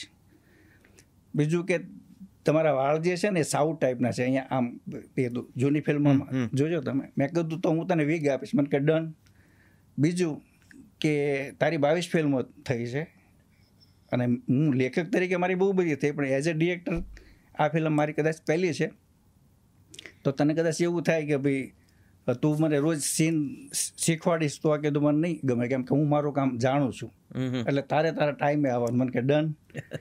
એટલે બધી ચોખવટથી બરાબર, અને એ રીતે એ પછી કર્યું, અને ત્યારથી તો એ મેજિક થયું. એટલે ત્યારબાદ તો એ પછી ખરું મેજિક થયું કે આમ જસવંત ગાંગાણી ને હિતેન કુમારની આમ જોડી જેવું થઈ ગયું કે 2 ફિલ્મો લઈને આવે. હા, એટલે હિટ જ હોય. અચ્છા, અને ગૌરાંગ વ્યાસ. હા, ગૌરાંગ વ્યાસ તો સાહેબ ત્યાં સુધી કે જસવંત વ્યાસ અને ગૌરાંગ ગાંગાણી આપણે જોડે એવી છે બરાબર, એવું એ કે. અચ્છા, અને મારી ફિલ્મોમાં બધે લગભગ મ્યુઝિક ડિરેક્ટરમાં ગૌરાંગભાઈ ને એવોર્ડ મળેલા બધા. એટલે એ માણસ એટલો ખેલદિલ છે, ગુણી સર્જન. સ્ટેજ ઉપર જઈને એવું કે આ એવોર્ડના હકદાર જસવંતભાઈ પોતે છે, પણ મને દર વખતે મોકલે છે અહીંયા. એમાં શું હોય કે કમ્પોઝિશન મારા હોય છે લગભગ, ધૂનો બધી છે. જી. પછી ધૂનોમાં મને એવો શોટ દેખાતો કે ભાઈ અહીંયા છોકરી લગ્નનો મંડપ વિઝ્યુઅલ કરે છે બરાબર, તો 4 બીટની અહીંયા મારે શરણાઈ નાખવી છે. તો એ હું ગૌરવભાઈને કહેતો, સાહેબ અહીંયા 4 બીટ શરણાઈ નાખો ને, અહીંયા 8 બીટ રાવણત્વ નાખો ને, કેમ કે સેડ પાર્ટ છે, છોકરીની આંખમાં આછું છે આ તે. એટલે ગૌરવભાઈ કે તમે આ બધું ક્યાંથી શીખ્યા? મેં કીધું મને આ ગોડ ગિફ્ટ છે કીધું. તો આજે અતિશય લોકપ્રિય ગીત કેવો દાદીમાં મૈયારમાં મનડું નથી લાગતો. અમે ઘણી વખત ઓફિસમાં આમ નવરા બેઠા ખાલી મજા કરવા માટે પણ આ ગીત ગાતા આવીએ છીએ. હું મારો એક દોસ્ત છે, અમને બહુ ગમે છે આ ગીત, અને આ ગીત ગાઈને અમને એમ થાય કે અમે અમારા જૂના સમયને વાગોળીએ છીએ. તો આ ધૂન તમારી? જી, તમે જ બનાવેલી છે? બધી ધૂનો લગભગ મારા 300-400 ગીતો છે, બધા સુપરહિટ છે. એમાંથી 10-15 ગીતોની ધૂન ગૌરાંગભાઈ બનાવી, પણ ગૌરાંગભાઈ બહુ જેન્યુઅન અને ઓફકોર્સ લેજેન્ડરી, એકદમ લેજેન્ડરી. મને એ માને છે બહુ આમ. એટલે આપણને એવું થાય કે જે મને જે ગોડ ગિફ્ટ જે આપેલી છે, બરાબર, કેમ કે નકર મને તો હોય સંગીતનું નોલેજ, સુર, સ્કેલ શું કહેવાય, બીટ શું કહેવાય, પણ છતાંય તે આ બધું પહેલેથી ને મને ખ્યાલ કે ભાઈ ગીતનું ફોર્મેટ આવું હોય, રાઈટ, અચ્છા ગઝલનું ફોર્મેટ આવું હોય, રાઈટ, બરાબર, પછી છંદ, દુહા, આ બધાના અલગ, પણ છતાં તે મેં જે રીતે લખ્યા હતા એટલે ગૌરાંગભાઈ આ જ ફોર્મેટ સાચું છે. બોલો જશવંતભાઈ, અમને થોડાક પાછળ લઈ જાઓ.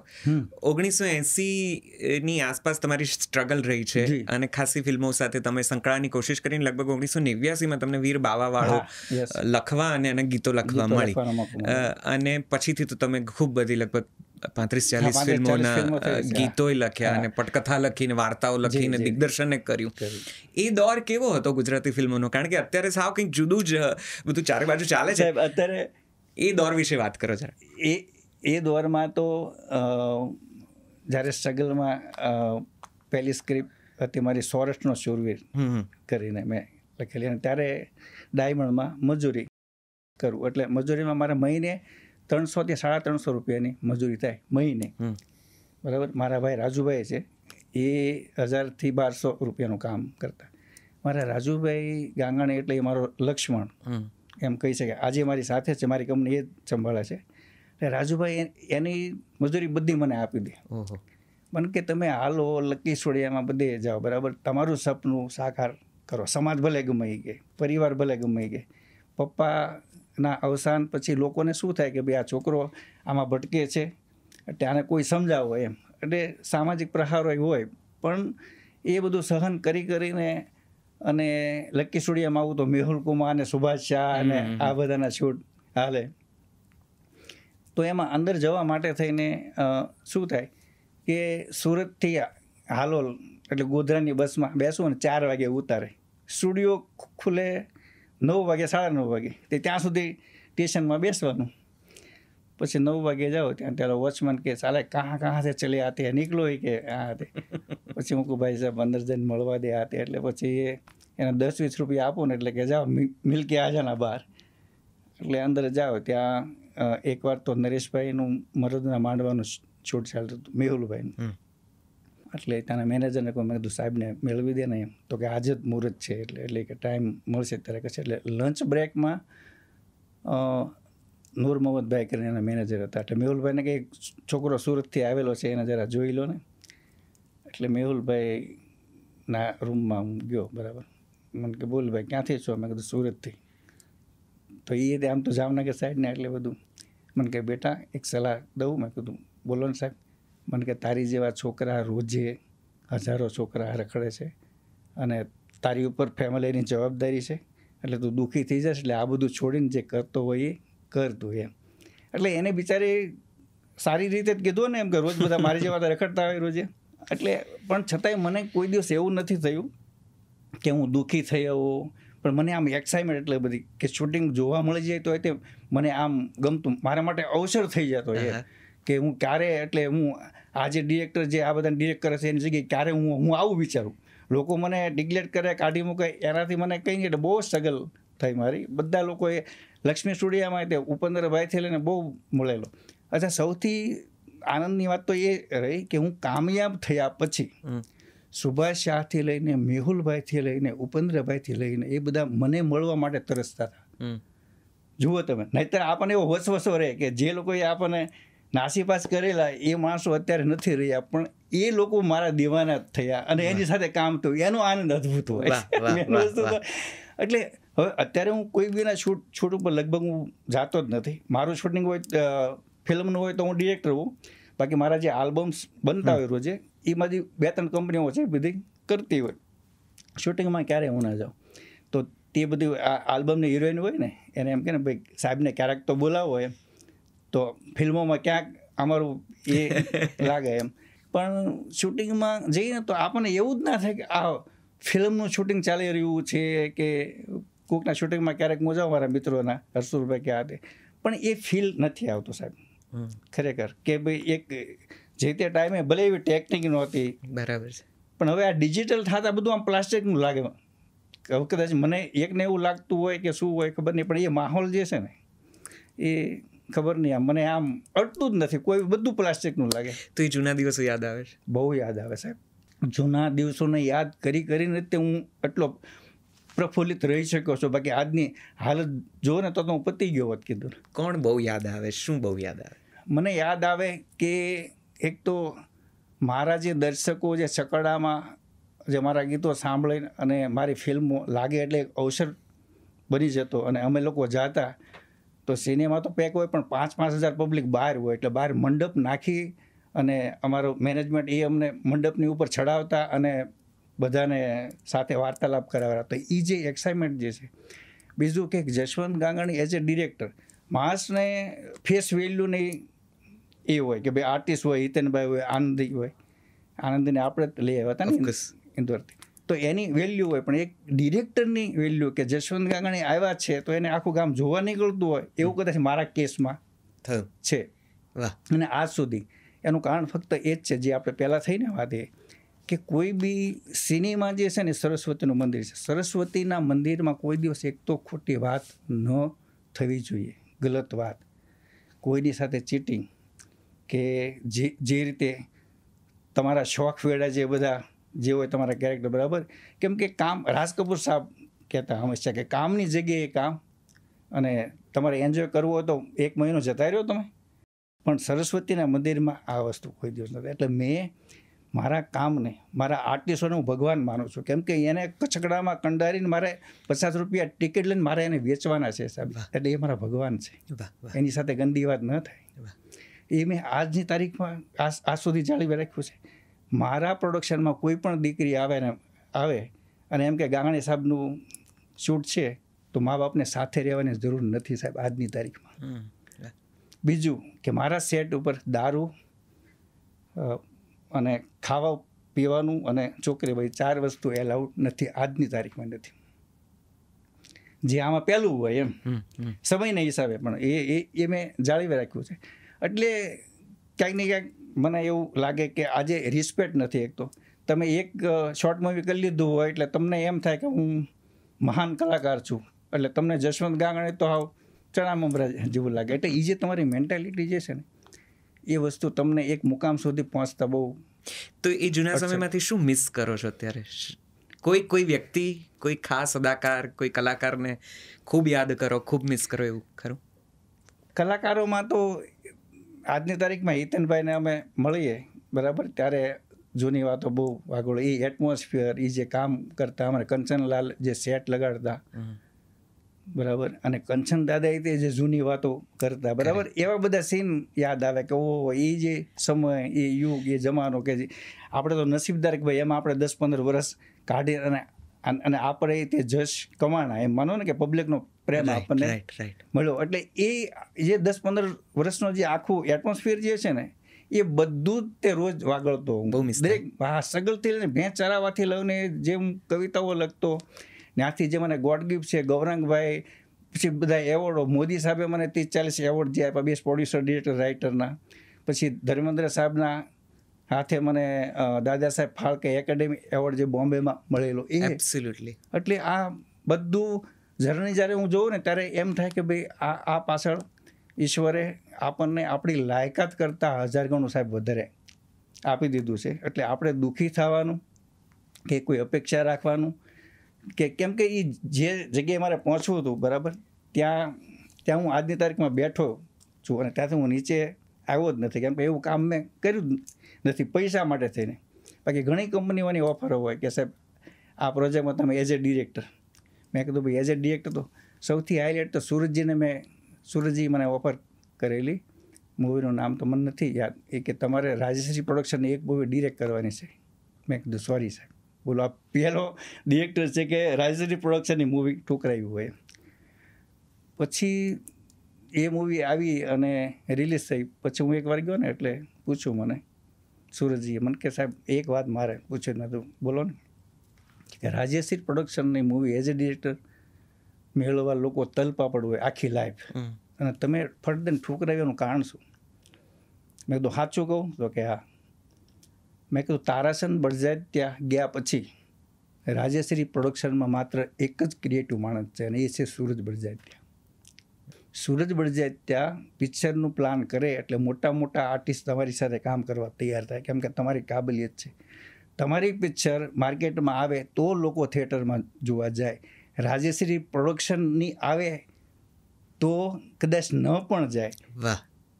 એનું કારણ છે કે તમે બીજા ડિરેક્ટરને લઈને 7 થી 8 ફિલ્મો બનાવી, એક પણ ચાલી? તો કે નહીં. મેં કીધું પાછળનું કારણ શું? સૂરજ બળજાત્યાને જોવા જાય, એના થિંકિંગને, એના હૃદયને, એનું સંવેદનશીલતા છે, એની વાત કરવાની રીત જે છે સ્ક્રીન ઉપરની, એને સાંભળવા લોકો જાય છે, નહીં કે બીજા લોકોને. બરાબર. એટલે હું બનાવું અને કોઈ દર્શકો આવે નહીં અને લોકો એમ કે જશવંત ગાંગાણી રાજેશ્રીની પ્રોડક્શનની ફિલ્મ સુપર આપી એટલે મેં કીધું હું જે રાજા છું ને ત્યાં મારે રહેવું હતું. એટલે એ માણસે એમ કીધું કે ક્યાં વાત છે. એટલે લોજિકની સાથે મેં એને કીધું અને કન્વિન્સમેન્ટ થયા. સાચી વાત છે. ઓફકોર્સ. જશનભાઈ, એક દોર હતો વડોદરામાં લક્ષ્મી સ્ટુડિયો અને હાલોલમાં લકી સ્ટુડિયોનો. હવે તો ખેર એ સ્ટુડિયોમાં બહુ ફિલ્મો થતી નથી અથવા તો બહુ જ ઓછી થાય છે અને લોકો મોટાભાગના આઉટડોર લોકેશન્સ અને રિયલિસ્ટિક લોકેશન્સ પર જવા માંડ્યા છે. તમે તો એ સ્ટુડિયોમાં ખૂબ કામ કર્યું. અમને સ્ટુડિયોઝની થોડી વાત કરો. અમારા માટે તો એ માત્ર નામો જ છે. અમને ફિલ્મોથી પરિચય હશે પણ એ સિવાય એના વિશે કંઈ વાત નથી ખબર. તો એ લક્ષ્મી સ્ટુડિયો, લકી સ્ટુડિયોને. લકી સ્ટુડિયો એટલે ઇબ્રાહીમભાઈનું મોટું નામ ત્યારે, અને નડિયાદવાળા લગભગ બોલિવૂડમાં બહુ બધા આ બધા કાકા બાપાના ભાઈઓ બધા. અને લકી સ્ટુડિયોમાં મોટા મોટા ફ્લોર કે જ્યાં તમે મનગમતા સેટ લગાડી શકો. અને જ્યારે હું સ્ટ્રગલ કરતો ત્યારે લકીમાં હું વધારે જાઉં. લક્ષ્મીમાં તો મને ઘૂસવા જ ના દે. અને એ તો 1-2 વાર તો મારી ઉપેન્દ્રભાઈની ઓળખાણ લઈને અંદર ગયેલો ને એ બધું. પણ મારી બધી ફિલ્મો લકી સ્ટુડિયોમાં થઈ. અચ્છા. હું કામયાબ થયા પછી નહીં, પણ કેમ કે એના માલકીન છે, મને નામ નથી યાદ, તો એ મને બહુ જ માને કે તમારે જે આપવું હોય પણ તમારી ફિલ્મ મારા સ્ટુડિયોમાં થવી જોઈએ. એટલે બધી ફિલ્મો બધી ત્યાંથી. છેલ્લે મને લાગે મારા રુદિય રંગાણા જે છે એ સિટીકરણ બેઝ આખી હતી. એટલે એ બંગલા અને ફાર્મ હાઉસ ને એ બધું ફ્લેટ એ બધું રિયલ લોકેશન ઉપર થયું. બાકી મેં બધામાં સેટ લગાડ્યા. એટલે એ સેટ લગાડીએ ને એટલે શૂટિંગ પહેલાં 2-3 મહિનાની તૈયારીઓ હોય. એટલે અમારા ધામા ત્યાં જ હોય. એટલે સ્ટુડિયોમાં રોજ ધમાલ મસ્તી અને ક્રિએશનો અને ગીતો ગાવાના આમ તેને બધું અને જે કામ થતા હોય ને સેટ ડિરેક્ટર હોય. એટલે એ નજારો અને એ ફિલિંગ્સ, બરાબર, એનું વર્ણનમાં ન થાય પણ એ અદ્ભુત આખું હતું. લક્ષ્મી સ્ટુડિયોમાં ઉપેન્દ્રભાઈની મોટાભાગની ફિલ્મો લક્ષ્મી સ્ટુડિયોમાં થઈ, બહુ બધી થઈ. પણ ત્યાંનું ટેક્સચર અને એ જે તે દિવાલો કે તૂટી ગયેલા નળ હોય કે ખરાબ થઈ ગયેલું એસી હોય એની સાથેના એટેચમેન્ટ જે છે ને, હવે એ લોકો નવા એસી નાખ્યા ને તો આપણને એમ થાય કે આ આપણું નથી. એટલે આટલું એટેચમેન્ટ થઈ ગયેલું વર્ષો સુધી એમ સમજી શકે. એટલે જે રૂમમાં રોજ ઉતરતા, બરાબર, આજે એમાં જાય તો તે આમ આપણને એવું થાય કે અહીંયા બેસી રહીએ ભૂખ્યાને તરસ્યા એમ. આટલું એની સાથેનું લગાવ. અને હવે તો ગમે ત્યાં શૂટિંગ ગમે ત્યાં એ થાય. અને એમાં તો કોઈ આમ ફરીને બેઠું હોય, કોઈ આમ હોય, હાલો શોટ રેડી છે તો સિગરેટ ફૂકીને આમ કરીને. એટલે ટૂંકમાં આમ ખબર નહીં આમ આપણને. પણ એ દોર તો એ સમય જુદો. પણ સાહેબ મને એવું લાગે છે કે આપણે રોજ ભાગતા હોય ને એ અંતે દિવાલ જ્યારે આવે ને એટલે આપણે પાછા ફરતા હોય. અને ભગવાન કરે જલ્દી આ પ્રવાહ છે ને આવે અને આપણી કંઈક વાતો, આપણું કલ્ચર ને આપણી વાત જો આવે ને તો આનંદ થાય. બસ હું એ દિવસની આશાએ હજી છું અને હજી પ્રયત્ન કરીશું. અત્યારના કોઈ એક્ટર્સને જુઓ છો તમે? કોઈ ફિલ્મોથી, કોઈ સફળ એક્ટરોથી પરિચિત છો તમે? બધાને જુઓ છો અત્યારની ગુજરાતી ફિલ્મોને? હા, એટલે મલ્હાર ને એ છે, પ્રતીક છે, આ બધા નાના હતા ત્યારથી આમ બધા મારા દીવાના. એ બધાને મળેલો પણ મારે જે સબ્જેક્ટને લઈને જે વાતો કદાચ કરવી છે, બરાબર, એમાં હજી એ લોકો ફિટ નથી બેસતા. હા, એટલે એ લેવલ સુધી, બરાબર. આમાંથી કોઈ કે વગર ડાયલોગે આંખોથી વાત કરનારા એક્ટર્સ કદાચ ઓછા છે. એક્ટર બહુ સારા છે બધા માણસો તે, પણ જે એક એક્ટિંગની વાત જ્યાં આવે અને જે ખાસ કરીને હું મારે જે એંગલથી જોઈતી હોય એમાં કદાચ ને એટલે શું થાય કે જ્યાં સુધી મને જે શોટ ને જે ફીલ, એક હિરોઈનનો ક્લોઝઅપ હોય, બરાબર, તો એ મને ખ્યાલ હોય કે આ ક્લોઝઅપ શું કામ છે, અને હિરોઈનને પણ ખ્યાલ હોય કે આ ક્લોઝઅપ સાહેબ શું કામ લે. હું એને પહેલાં સમજાવું કે આ તારો 5 સેકન્ડનો ક્લોઝ છે, તો ક્લોઝમાં તું શું વિચારી રહી છો? તું તારા પિયુને ફીલ કરી રહી છો કે તારા પતિએ કડવા વેણ કીધેલા છે એના નારાજગીમાં છો? શું છે? આંખમાં પાણી છે કે નથી? તારા વાળ પંખાની હવાથી હલશે કે કેમ નહીં? બેકગ્રાઉન્ડ શું હશે? આની ઉપર શું વાગવાનું છે? ત્યાં સુધી મારા એક ક્લોઝમાં પ્રિપેરેશન હોય. અત્યારે આખો સીન થઈ જાય, હાલો કરું, ઓકે રેડી, ક્યાં બાત છે, કટ. એટલે એવું નહીં, મારું થોડુંક અલગ છે. તો આ નામોમાંથી કોઈ ગુજરાતી ફિલ્મોનો ચહેરો કે કોઈ ગુજરાતી ફિલ્મોને પ્રતિનિધિત્વ કરતો ચહેરો તમને દેખાય છે? ઘણા બધા ડિરેક્ટરો સારું કામ કરી રહ્યા છે. જેમ કે બાવાજીનું કામ ગમે મને, વિજયગીરી બાવા. વિજયગીરીનું એ મને એવું કે સાહેબ હું તમારામાંથી શીખીને મોટો થયો છું, પણ એકચ્યુઅલી એની આવડત જે છે ને સાહેબ ગજબની છે. એ છે. પછી આ છોકરો આપણે રામ મોરી, બરાબર, એની જે કલમની તાકાત, કે આપણી ગરિમાને એટલે આપણા કલ્ચરની જે ટિપિકલ વાતોને કઈ રીતે પ્રેઝન્ટ કરવી, એ એની સૂઝબૂઝ અને બહુ જ બુદ્ધિશાળી છે. મને લાગે બહુ ટૂંક સમયમાં છે ને આ રામને એને બધાને લઈને, કેમ કે મેં આજ સુધી આમ બહાર લખાવ્યું નથી, પણ આ વખતે હું રામને બેસાડવાનો છું મારી સાથે. એટલે ઘણા બધા છોકરાઓ સારું કામ કરી રહ્યા છે. એક્ટરો અદ્ભુત છે, બરાબર, પણ મારા અમુક કોન્સેપ્ટના સોલ છે ને ડિફરન્ટ છે. બાકી આ છોકરાઓ અત્યારે સારું જ કરી રહ્યા છે કામ, અને પેટ ભરીને મહેનતાણું પણ લે છે. હવે પ્રોડ્યુસરને મળે છે કે નહીં ખ્યાલ નથી, પણ આ બધાનું ચાલે જ છે ને. બિઝનેસ પણ હવે તો ગુજરાતી ફિલ્મોનો ઘણો બદલાઈ ગયો છે, એનું કેલ્ક્યુલેશન બદલાઈ ગયું છે, એનું ગણિત બદલાઈ ગયું છે. ટોટલે સાહેબ. હવે જમકોડી આવ્યું હતું, બરાબર, હવે એ પાર્થિવને એ લોકો મારા ફ્રેન્ડ જ છે, કેમ કે મારા રુદિય રંગાણીના બધા ગીત આપણે પાર્થિવ પાસે ગવડાયા છે, બધા પાસે, બરાબર. એટલે એ તે આશિક જ છે મારો.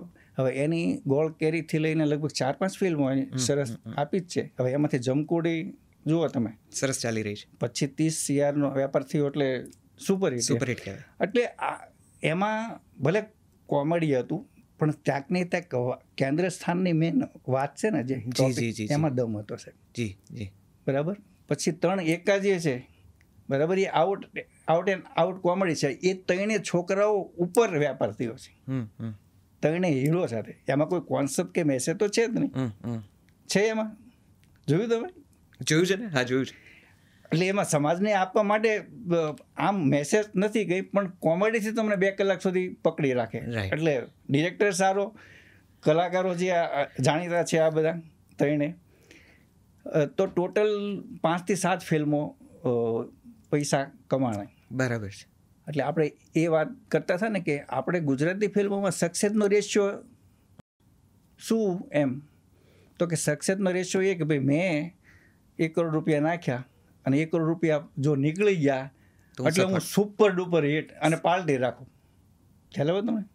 સાઉથનો સક્સેસનો રેશિયો શું કે 1ના જો ડબલ થાય તો એવરેજ સક્સેસ નહીં, એવરેજ. 1ના 2 થાય તો 1ના 3 થાય તો હિટ, 1ના 4 થાય તો સુપર હિટ, ને 1 રૂપિયાના 5 રૂપિયા થાય તો ફૂલ સક્સેસ. કરેક્ટ. સાઉથવાળા એવું કે અહીંયા તો સાહેબ તમારા પૈસા નીકળી ગયા એટલે તો સુપર ડુપર હિટ ને બ્લોક બાસ્ટર ને દુનિયામાં પાર્ટીઓ ના આ તે થાય. એટલે આપણને એ પણ એવું થાય કે ચાલો પ્રોડ્યુસરની હાલત શું થાય. તો શું આપણી ગુજરાતી ઓડિયન્સને આપણી ફિલ્મો સફળ કરવામાં બહુ રસ નથી?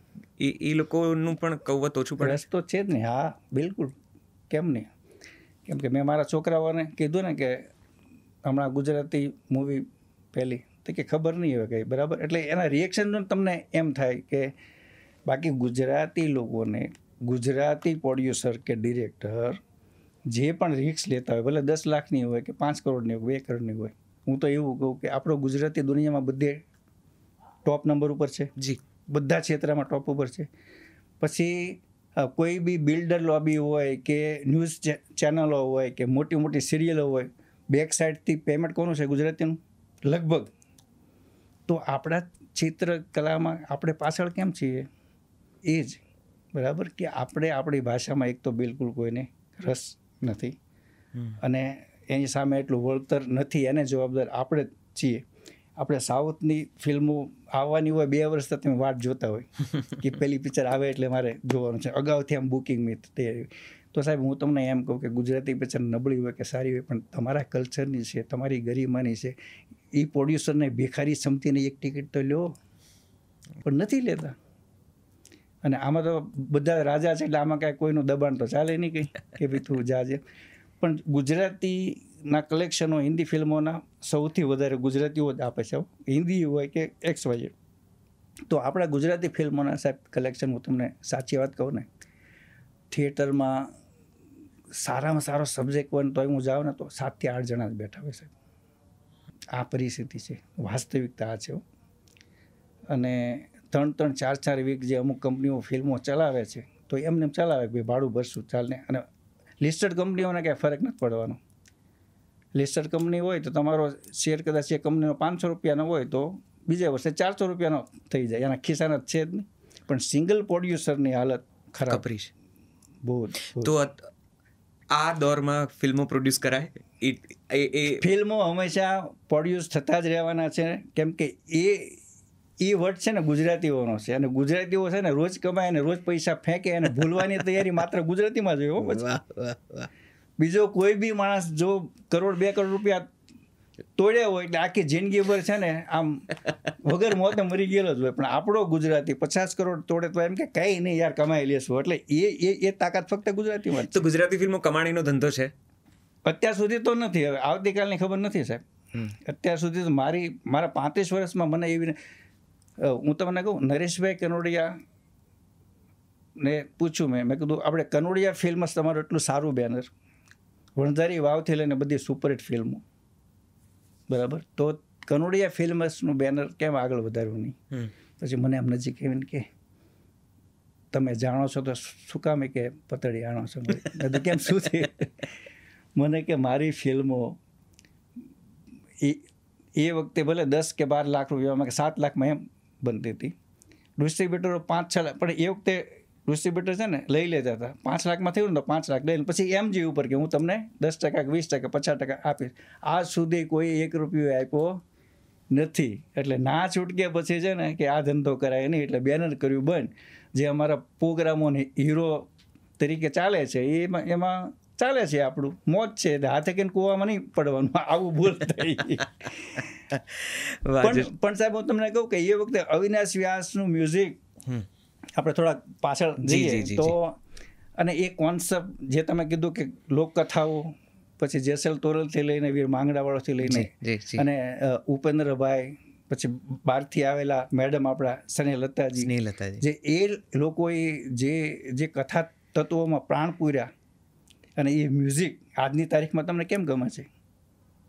જુઓ તમે આજની તારીખમાં રફી સાહેબ, મુકેશજીના ગીત તમે આખું પૂરું કરશો ને, રાઈટ, બાકીના ગીતો તમે મુકડું સાંભળો તરત ફેરવી નાખશો. તો એ કન્ટેન્ટમાં જીવ છે, તત્વ છે, એટલે તમે સાંભળો છો. એટલે હંમેશા જે છે ને સત્ય વસ્તુ જે કન્ટેન્ટમાં તાકાત હશે એ જ ચાલશે. આજની તારીખમાં ગુજરાતી ફિલ્મો 100માંથી 5 ફિલ્મો ચાલે જ છે, અને એ રેશિયો મને લાગે કદાચ બોલિવૂડમાં છે. એવું નથી કે આપણે ગુજરાતી ફિલ્મો નથી ચાલતી, બધી જગ્યાએ. સાઉથની 100માંથી 90 ફિલ્મો ચાલે છે. એનું કારણ છે કે એ લોકોને માત્ર ને માત્ર પોતાની ભાષાની જ ફિલ્મો જોવી છે. બધા એજ્યુકેટેડ છે, સમજી વિચારીને સિનેમામાં જાય છે. બરાબર, ગાડરિયા પ્રવાહની જેમ નહીં, એ બધા એજ્યુકેટેડ છે. પોતાના ઘરમાં સિનેમા હોવા છતાંય તે ફેમિલીને લઈને પિક્ચર લાગે એટલે એની ભાષાની ફિલ્મ જોવી, આ એની માનસિકતા, એટલે આ એની ઉદારતા છે સાહેબ. એટલે એ લોકો નબળામાં નબળી ફિલ્મો તે સુપરહિટ થાય છે. એનું કારણ સાહેબ આ છે, જે અહીંયા ઝીરો. જશનભાઈ, તમે ગીતો લખ્યા, પટકથા લખી, સ્ટોરી લખી, દિગ્દર્શન કર્યું, ક્યાંક ક્યાંક મ્યુઝિક પણ તમે આપ્યું ને ઘણું બધું. આમાંથી જશવંતભાઈની ગમતી વિધા કંઈક? જશવંતભાઈ સૌથી સારા સ્ક્રિપ્ટ રાઇટર છે, સ્ટોરી રાઇટર છે, પટકથા લેખક છે, દિગ્દર્શક છે, હું છે ને કે ગીતકાર છે કે કમ્પોઝર છે? મને છે ને ગોડ ગિફ્ટ એવી છે કે હું કંઈ બી શબ્દ લાઈન વિચારું ને, યા તો પહેલાં સ્વર આવે, સુર આવે, યા તો શબ્દ આવે. શબ્દ હજી આવે ને લાઈન, ત્યાં તો સુર આવી ગયો હોય. એટલે કમ્પોઝિશન સાથે જ ગીત લખું, અને ગીત લખવું મને ગમે બહુ. આઈડિયા એટલે વાર્તા તો લખતો જ હોઉં, બરાબર, કે કોઈ બી એક ટોપિક, વાર્તાનું શું છે કે વાર્તા તો હું માનું છું કે હિન્દુસ્તાન તો ઠીક છે, પણ આપણા ગુજરાતના દરેક આંગણામાં સાહેબ એક વાર્તા દટાયેલી છે. સારા મેકર તો ધારે તો દરેક આંગણાની એક વાત લઈને લોકોને હચમચાવી શકે, માત્ર મેકરની તાકાત છે, બરાબર. એટલે થોટ તો એ રીતના જ મારી પાસે બહુ બધા છે અને ગમે મને, અને એ જ રીતે હું પાછું કચકડામાં કંડાળતો, પણ ગીત લખવા મને ગમે બહુ. ગીત કેમ કે ગીત કમ્પોઝ, મ્યુઝિક મારી રગરગમાં છે. તો તમે તમારી જાતને સૌથી વધારે માર્ક્સ શેમાં આપો? ગીતકાર તરીકે, સ્ટોરી રાઇટર તરીકે, દિગ્દર્શક તરીકે, શેમાં? દિગ્દર્શક તરીકે તો લોકોએ મને માર્ક આપી દીધા કે 100માંથી 100, બરાબર. પણ મને મનગમતો વિષય છે ને મ્યુઝિક. અચ્છા. મ્યુઝિક એટલે ગાંડો હું, બરાબર. ભૂખ્યો અને તરસ્યો તમે મને 24 કલાક મહેનત કરવાનું કહો ને, બરાબર, ગીત લખવાનું, અને તમને જે ગીત જોતું હોય કદાચ તમે 10 વખત નકારો ને તો હું 11મું ગીત તમને બીજી કલાકે આપું જ પાછો, એમ આટલું બધું ગમે મને બહુ. કેમ કે કવિ હૃદય છે એકચ્યુઅલી. આમ તો આ ક્ષેત્રમાં પછી ડિરેક્ટર તો એવું બધું શું થયું કે મને જે શોર્ટ દેખાતા હતા એ આ લોકો લઈ નહોતા શકતા, અથવા તો એની ક્ષમતા મુજબ એની લીધા હતા. બરાબર છે. એટલે એક ડિરેક્ટર જન્મો કે ભાઈ હું હોઉં તો આ વાર્તાને આ રીતે પીરસું. બરાબર છે. બરાબર છે. પણ કવિ તરીકે જે મારે સમાજને જે મારે શબ્દોથી કહેવાનું છે એ મારું મનગમતું છે. અને એ મેં એક હમણાં કસુંબલ પ્રીતનો કેફી રંગ, કે ભાઈ લોકો જશવંત ગાંગણીને એક ગીતકાર તરીકે, સારા ડિરેક્ટર તરીકે તો મને જાણ્યો છે, પણ મારી બીજી સાઈડ કઈ તો કે એ તો કવિ પણ છે. એટલે મેં 51 કવિતાઓનો રસથાળ કે કસુંબલ પ્રીતનો કેફી રંગ કરીને એક મારું પુસ્તક માર્કેટમાં આવ્યો ગ્રંથ, અને જે મોરારી બાપુએ એનું વિમોચન કર્યું. બરાબર. એટલે ટૂંકમાં એ મારો વિષય, આમ ગમતો વિષય. વાહ, બહુ મજા પડી આપની સાથે વાત કરીને. તમારો એટલું બધું અનુભવ મોટો છે, તમારો પટ, તમારા જીવનનો, તમારી કથાઓનો એટલો બધો બહોળો ને પહોળો છે કે એના વિશે શું વાત કરીએ ને શું છોડી દઈએ. પણ તમે અમારી સાથે આટલો સમય પસાર કર્યો, અમને આટલી તક આપી, ખૂબ ખૂબ આભાર. મને તો ગમ્યું ખુદ કે તમે મને આ જલસાનો એટલો બધો આઈડિયા નહોતો, પણ મને સારું લાગ્યું ખૂબ. અને બીજું શું હોય કે માસ પબ્લિક જે મારા અંગત, જે મારી સાથે નિસ્વાર્થ ભાવથી જે જોડાયેલા છે, જે મને નથી ઓળખતા અને જે મારી રિસ્પેક્ટ કરે છે, એનો અર્થ શું થાય કે નિસ્વાર્થ ભાવથી મારા કામની કદર કરીને મારી સાથે જોડાયેલા છે. એટલે મારા એ ભગવાનો છે.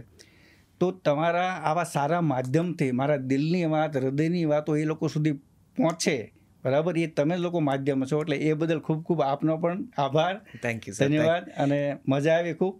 અને મારે લાયક ગમે ત્યારે કંઈ પણ આ સિવાયનું કોઈ બી મૂવીના ક્ષેત્રમાં કે એક્સપર્ટ જે કામ હોય, આપ કે આપની ટીમ અડધી રાતે મને ફોન કરી શકે છે. મારી ઓફિસના દરવાજા સ્ટ્રગલરો માટેથી લઈને બધા માટે ખુલ્લા હોય છે, બરાબર. ઈશ્વરે મને બહુ સરળ, સંવેદનશીલ અને એક માણસાઈની પૂરેપૂરી ટકાવારી શું હોય એ મને ત્યાંથી કહીને જ મોકલેલો છે. એટલે હું આવો જ રહીશ. વાહ વાહ વાહ, ખૂબ ખૂબ ખૂબ આભાર. અમે ઈચ્છીએ કે તમે જલ્દી કોઈક સરસ મૂવી લઈને આવો અને ફરીથી તમારી મૂવીઝ મૈયરમાં મનડું નથી લાગતું ની સક્સેસને પણ વટી જાય ને નવો પ્રોજેક્ટ ખૂબ સફળ થાય એવી ખૂબ બધી શુભકામનાઓ. થેન્ક યુ સાહેબ, થેન્ક યુ. અને બસ લાગેલા જ છીએ હવે. બિલકુલ. તમારા દિગ્દર્શનમાં ફરી એક મૂવી જોવા અમે ગુજરાતીઓ આતુર છીએ, એટલે જલ્દી લઈને આવો. ખૂબ બધી શુભકામનાઓ. Thank you so much. Jalso પોડકાસ્ટના આજના એપિસોડમાં કેટલા એવા લોકો હશે જેમના પ્રિય દિગ્દર્શક રહ્યા હશે જશવંત ગાંગાણી. તેમની સાથેનો આ સંવાદ અત્યારે વિરામ લે છે. મને વિશ્વાસ છે ભવિષ્યમાં કોઈક સરસ મજાના આવા જ સમયમાં, કોઈક આવા દોરમાં ગાંગાણી સાહેબ સાથે આપણે એમની નવી ફિલ્મો વિશે, એમની નવી જર્ની વિશે, એમના એ વખતના વિઝન વિશે કે નવા સપનાઓ વિશે થોડી વધુ વાતો કરીશું. અત્યારે અહીંયા વિરામ લઈએ છીએ. બાય ધ વે, જલસો એ ગુજરાતી મ્યુઝિક, ગુજરાતી સંગીત, ગુજરાતી સાહિત્યને સમર્પિત એકમાત્ર એપ્લિકેશન છે. પ્લે સ્ટોર, એપ સ્ટોર પરથી તમે ડાઉનલોડ કરી લેશો તો અમને ગમશે. બાકી આ જ સ્ક્રીન ઉપર તમને એ જગ્યાઓ, QR કોડ, પ્લે સ્ટોર અને એપ સ્ટોરના સરનામા મળી જશે જ્યાંથી તમે આ એપ્લિકેશન ડાઉનલોડ કરી શકો છો. પોડકાસ્ટની આ ચેનલને સબસ્ક્રાઈબ કરજો, તમારો પ્રતિભાવ પણ મોકલજો, લોકો સાથે વહેંચજો, અમને ગમશે. Thank you very very much for joining us right now. મળીએ છીએ નવા એપિસોડમાં બહુ જલ્દીથી. નમસ્તે.